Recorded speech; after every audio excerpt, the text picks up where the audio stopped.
안녕하세요. 코드덱입니다. 오늘은 테러포엄 완전 정복 코스의 6번째 강의로 테러포엄 상태 파일 관리에 대해 알아보겠습니다.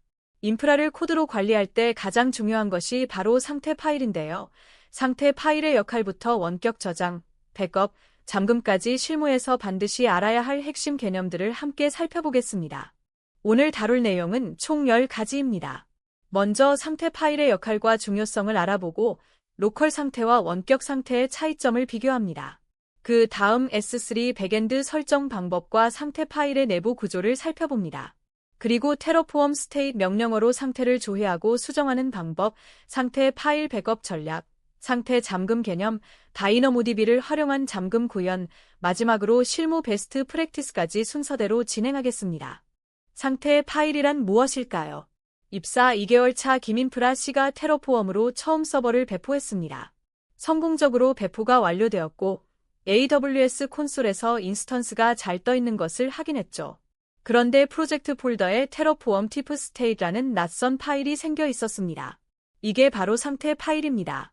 쉽게 비유하면 은행이 고객의 계좌 잔액을 정확히 기록하듯이 테러포엄은 이 파일을 통해 어떤 리소스가 생성되었고 어떤 설정값을 가지고 있는지 추적하는 것입니다. 상태 파일의 역할을 좀 더 자세히 알아볼까요? 테러포엄 플랜을 실행하면 테러포엄은 상태 파일에 기록된 현재 상태와 코드에 정의된 원하는 상태를 비교합니다. 예를 들어 코드에서 인스턴스 타입을 T2 마이크로에서 T2 스몰로 변경했다면 테러포엄은 상태 파일을 보고 인스턴스 타입을 업그레이드해야 하는구나 하고 정확히 판단할 수 있습니다. 상태 파일이 없다면 현재 인프라가 어떤 상태인지 전혀 알 수 없겠죠. 화면의 코드를 보시면 간단한 EC, 인스턴스를 생성하는 테러포엄 코드입니다. AWS 인스턴스 리소스 블록에서 AMI 이미지와 인스턴스 타입을 지정하고 태그로 서버 이름을 설정합니다.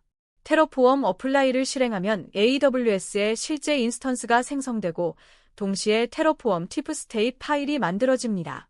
이 파일에는 AWS가 부여한 실제 인스턴스 ID, 퍼블릭 IP 주소, 프라이빗 IP 주소 등 모든 정보가 JSON 형식으로 저장됩니다.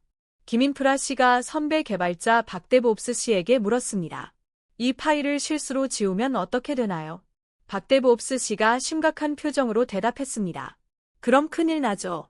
테러포엄 입장에서는 아무것도 만든 적이 없다고 생각하게 됩니다. 테러포엄 플랜을 실행하면 모든 리소스를 새로 만들겠다고 나올 거예요. 실제로는 이미 서버가 떠 있는데 말이죠. 마치 테러포엄이 기억 상실에 걸린 것과 같습니다. 중복 리소스가 생성될 위험이 있고 복구 작업도 매우 어렵습니다. 자, 이제 로컬 상태의 한계에 대해 알아보겠습니다. 기본적으로 상태 파일은 로컬, 즉 내 컴퓨터에 저장됩니다. 혼자 작업할 때는 괜찮지만 팀으로 작업할 때 문제가 생깁니다.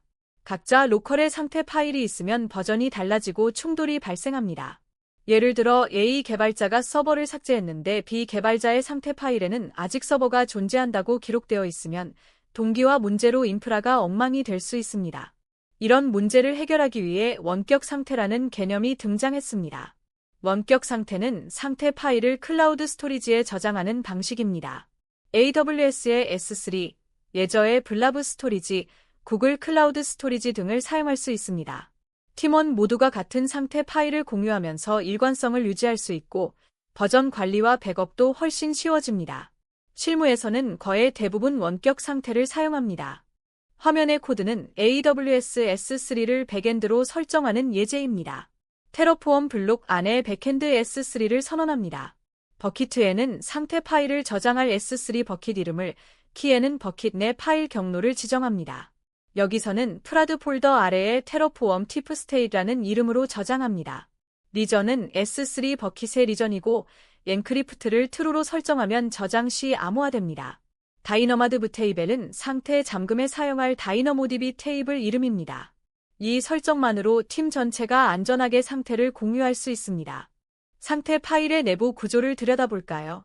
상태 파일은 JSON 형식으로 되어 있습니다. 최상위에는 버전 정보와 테러포엄 버전이 있고 그 아래 리소시즈 배열의 실제 리소스들이 나열됩니다. 각 리소스에는 타입, 이름, 프로바이더 정보가 있고 인스턴시즈 안에 실제 속성값들이 저장됩니다. 이 구조를 이해하면 테러포엄이 어떻게 인프라를 추적하는지 더 명확하게 알 수 있습니다.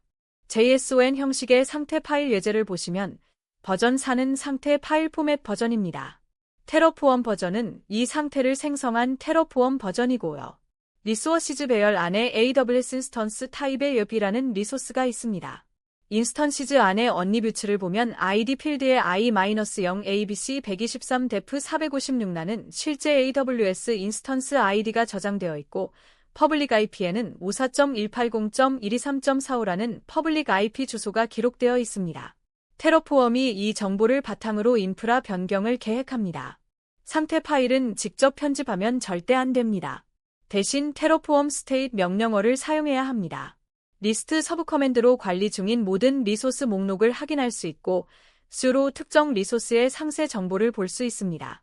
RM은 상태에서 리소스를 제거하는데 중요한 점은 실제 인프라는 삭제하지 않고 테러포엄의 관리에서만 빠진다는 것입니다. MB는 리소스 이름을 변경할 때 사용합니다. 화면의 명령어들을 하나씩 살펴보겠습니다. 테러포엄 스테이트 리스트는 현재 관리 중인 모든 리소스의 목록을 출력합니다. 테러포엄 스테이트 AWS 엽은 예비라는 이름의 EC2 인스턴스의 모든 속성값을 상세히 보여줍니다. 테러포엄 스테이트 RM은 상태에서만 리소스를 제거하고 실제 AWS 인프라는 그대로 유지합니다. 이 기능은 리소스를 다른 테러포엄 프로젝트로 이전할 때 유용합니다. 테러포엄 스테이트 MB는 리소스 이름이나 모듈 구조를 변경할 때 사용합니다. 상태 파일 백업의 중요성은 아무리 강조해도 지나치지 않습니다.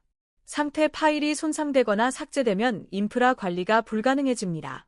S3를 사용하면 버저닝 기능으로 히스토리가 자동 보관됩니다. 실수로 잘못된 변경을 했어도 이전 버전으로 쉽게 되돌릴 수 있죠. 로컬에서 작업할 때는 테러포엄이 자동으로 테러포엄 티프스테이 백업 파일을 생성해주지만 이것만으로는 충분하지 않습니다. S3 버킷의 버저닝을 활성화하는 테러포엄 코드입니다. 먼저 AWS S3 버킷 리소스로 상태 파일을 저장할 버킷을 생성합니다.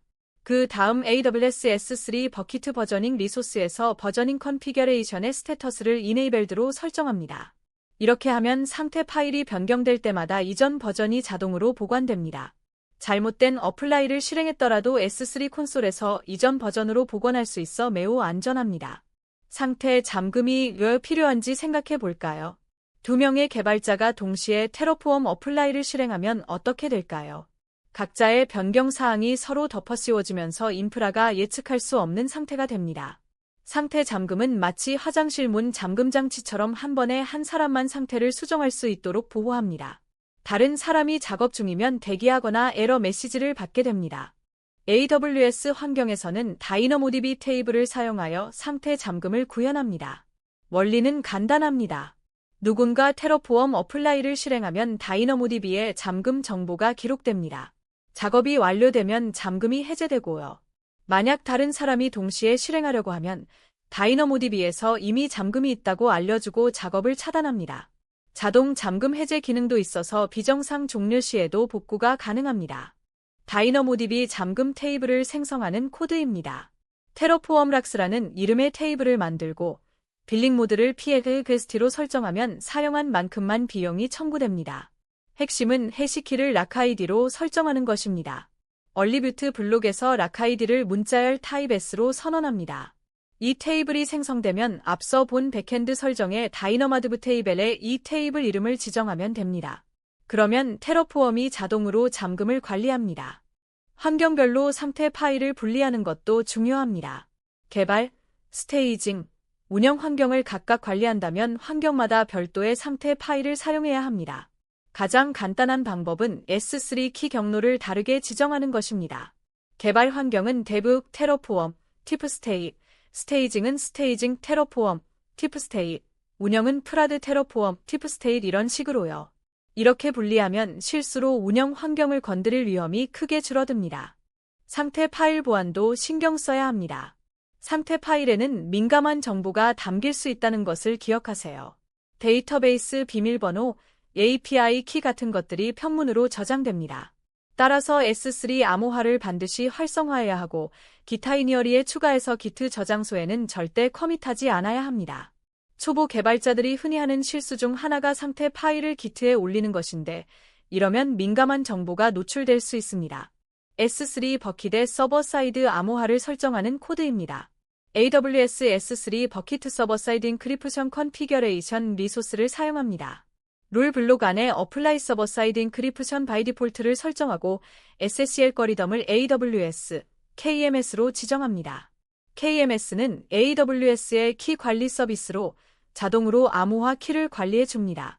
이렇게 설정하면 상태 파일이 저장될 때 자동으로 암호화되고 읽을 때 자동으로 복호화됩니다. 테러포엄 워크스페이스는 동일한 코드로 여러 환경을 관리하는 또 다른 방법입니다. 테러포엄 워크스페이스 뉴 뎁으로 개발 환경 워크스페이스를 만들고 테러포엄 워크스페이스 뉴 프라드로 운영 환경을 만들 수 있습니다. 각 워크스페이스는 완전히 독립된 상태 파일을 가집니다. 워크스페이스 간 전환은 테러포엄 워크스페이스 셀렉트 명령으로 합니다. 다만 워크스페이스보다는 디렉토리 구조로 환경을 분리하는 것을 더 권장하는 의견도 있습니다. 로컬 상태에서 원격 상태로 전환할 때는 어떻게 할까요? 백엔드 설정을 추가한 후 테러포엄 이니트 명령을 실행하면 됩니다. 테러포엄이 기존 로컬 상태 파일을 발견하면 이를 새 백엔드로 복사할지 물어봅니다. 예스를 입력하면 기존 상태가 안전하게 S3로 마이그레이션 됩니다. 이 과정에서 인프라는 전혀 영향을 받지 않습니다. 상태 데이터만 이동하는 것이니까요. 만약 상태 파일이 손상되었다면 어떻게 복구할까요? S3 버저닝을 활성화했다면 이전 버전을 복원하면 됩니다. AWS 콘솔에서 S3 버킷으로 가서 상태 파일의 버전 목록을 확인하고 정상이었던 버전을 선택해 복원합니다. 상태 파일이 완전히 없다면 테러포엄 임포어트 명령으로 기존 리소스를 하나씩 가져와야 합니다.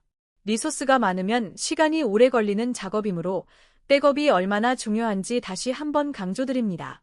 마지막으로 실무 베스트 프랙티스를 정리해 드리겠습니다. 첫째, 항상 원격 상태를 사용하세요. 로컬 상태는 협업과 백업에 취약합니다. 둘째, 상태 잠금을 반드시 설정하세요. 동시 수정으로 인한 충돌을 막아줍니다. 셋째, S3 버저닝과 암호화를 활성화하세요. 실수에 대비하고 보안을 강화합니다. 넷째, 환경별로 상태를 분리하세요. 운영 환경을 보호할 수 있습니다. 이 네 가지만 지키면 안전하고 효율적인 인프라 관리가 가능합니다. 오늘 테러포엄 상태 파일 관리의 핵심 개념들을 모두 배웠습니다. 상태 파일이 왜 중요한지, 어떻게 원격으로 관리하고 백업하고 잠금을 설정하는지 이해하셨을 겁니다.